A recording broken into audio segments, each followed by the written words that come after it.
Hi guys, in this video I show you how to turn on the eyes protection in Windows 11. Means we want to have the blue lights filtered on our screen for better sleep and to get warmer lights which are more easy on our eyes. So it's a little bit healthier, I guess. Let's start. Just go to the search bar and type in night lights.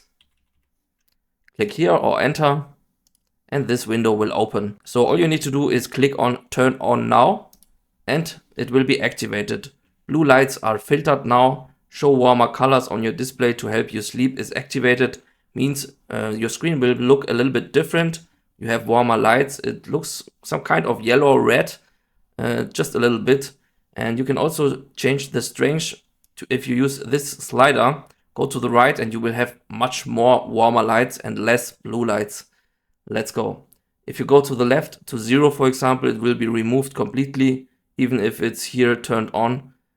So let's find a nice way. Let's put it on 50, for example. It's already helping your eyes very much. You can also schedule night light if you turn on here.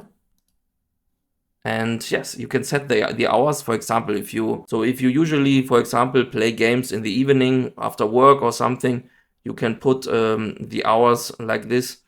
And yes, just if you have every day the same times when you are on the PC, you can turn on the lights automatically or turn off before you sleep, for example. Alright guys, that's all for this video. Thank you for watching and see you next time.